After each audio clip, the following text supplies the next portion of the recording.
എല്ലാവർക്കും നമസ്കാരം. Ecosystem of goodness എന്നൊരു ചിന്തയുണ്ട്. നല്ല ചുറ്റുവട്ടങ്ങൾ നല്ല മനുഷ്യരെ രൂപപ്പെടുത്തുന്നതിൽ വളരെയധികം പങ്കുവഹിക്കുന്നു. അത്തരം പരിസ്ഥിതികൾ സ്നേഹം, ദയവ്, കരുണ, കമ്മ്യൂണിറ്റി ലൈഫ്, കെയർ, പരസ്പര ബഹുമാനം, ഇതിനൊക്കെ പ്രാധാന്യം കൽപ്പിക്കുന്നതാണ്. ബിഷപ്പ് ഡെസ്മണ്ട് ടുട്ടുവിൻ്റെ വാക്കുകൾ,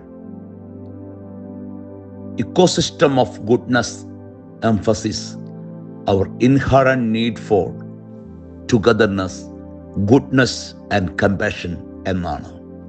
വിഖ്യാത ശാസ്ത്രജ്ഞനായ ആൽബർട്ട് ഐൻസ്റ്റീൻ അതിനെ വിശദീകരിക്കുന്നത് ecosystem of goodness is true living with righteousness and goodness എന്നാണ്.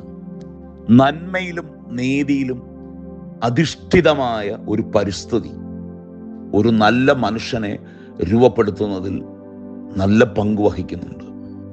ആരാധന, കൗദാശിക അനുഭവം, ആഴമേറിയ ദൈവവിശ്വാസം, മനുഷ്യസ്നേഹം, പ്രപഞ്ചസ്നേഹമൊക്കെ അതിൻ്റെ ഭാഗമാണ്.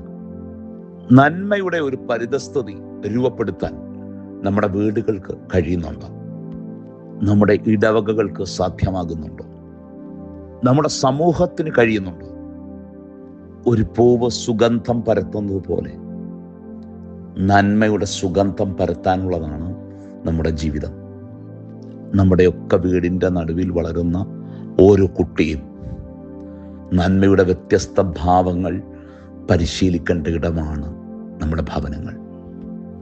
അത് കൂട്ടായ്മയുടെ, പ്രാർത്ഥനയുടെ, വിശ്വാസത്തിൻ്റെ, പങ്കുവെക്കലിൻ്റെ, അതിഥികളെ സ്വീകരിക്കുന്നതിൻ്റെ, മറ്റുള്ളവരോട് കരുണ കാണിക്കുന്നതിൻ്റെ ഒക്കെ ഇടമായിട്ട് മാറണം. സെക്കുലർ വിദ്യാഭ്യാസവും ആത്മീയ പരിശീലനവും സമന്വയിക്കുന്ന ഇടമാണ് നമ്മുടെ വീടുകൾ. ഒരേ സമയം വീട് വിദ്യാലയം കൂടിയാണ്. വീടിനുള്ളിൽ നിന്ന് കുട്ടികൾക്ക് കിട്ടുന്ന ട്രോമ അത് അവരുടെ വ്യക്തിത്വ വളർച്ചയെ ശക്തമായി ബാധിക്കും. ഒരു നല്ല മനുഷ്യനെ രൂപപ്പെടുത്തുന്ന ഇക്കോസിസ്റ്റം ഓഫ് ഗുഡ്നസ് നമ്മുടെ ഭവനങ്ങളിൽ നിലനിർത്താൻ ഓരോ മാതാപിതാക്കളും ശ്രദ്ധിക്കണം, പരിശ്രമിക്കണം. ഓരോ കുഞ്ഞും പിറന്നു വീഴുന്നത് കുടുംബത്തിൻ്റെ നടുവിലാണ്. എത്ര നിഷ്കളങ്കരായിട്ടുള്ള കുഞ്ഞുങ്ങളെയാണ് ദൈവം നമുക്ക് തരുന്നത്. എന്നാൽ ഓർക്കുക, നമ്മൾ അവരെ വളർത്തി എങ്ങനെയാക്കി തീർക്കുന്നു, അതിൻ്റെ ഉത്തരവാദിത്തം ഓരോ കുടുംബങ്ങൾക്കുണ്ട്. നന്മയുടെ പരിതസ്ഥിതി ഒരുക്കുന്ന ഇടമായി നമ്മുടെ വീടുകൾ മാറട്ടെ. 127 സങ്കീർത്തനം 3 വാക്യം, മക്കൾ യഹോവ നൽകുന്ന അവകാശവും ഉദരഫലം അവൻ തരുന്ന പ്രതിഫലവും തന്നെ. ഒരു നിമിഷം ഹൃദയകണ്ണുകളെ കർത്താവിലേക്ക് ഉയർത്താം. കരുണാമയനായ കർത്താവേ, അങ്ങേക്ക് സ്തുതി, അങ്ങേക്ക് നന്ദി. ഞങ്ങളുടെ കർത്താവ് ഞങ്ങൾക്ക് തന്ന ഏറ്റവും വലിയ ദാനമാണ് ഞങ്ങളുടെ ഭവനങ്ങൾ.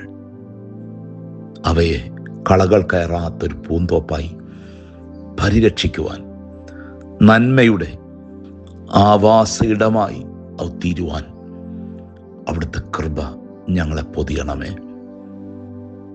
ആഴമേറിയ വിശ്വാസത്തിൻ്റെയും പ്രാർത്ഥനയുടെയും ഇടമായി ഞങ്ങളുടെ വീടുകൾ തീരണമേ. നന്മയുടെ സുഗന്ധം ഞങ്ങളുടെ ഭവനങ്ങളിൽ നിന്ന് ആസ്വദിക്കുവാൻ ഞങ്ങളുടെ മക്കൾക്കിടയാകണമേ. കർത്താവിൻ്റെ കരുണ ഞങ്ങളുടെ കുഞ്ഞുങ്ങളെ വലയം ചെയ്തു കൊള്ളണമേ. ദുഷ്ടനോ ലഹരിയോ അവരെ തീണ്ടുവാൻ ഇടവരരുതേ. ദൈവാത്മാവിൽ അവരെ കരുതണമേ. കുറവുകളെ പോക്കണമേ. ആയത് പിതാവിൻ്റെയും പുത്രൻ്റെയും പരിശുദ്ധാത്മാവിൻ്റെയും നിസ്തുല നാമത്തിൽ തന്നെ ദൈവം തമ്പുരാൻ എല്ലാവരെയും അനുഗ്രഹിക്കട്ടെ.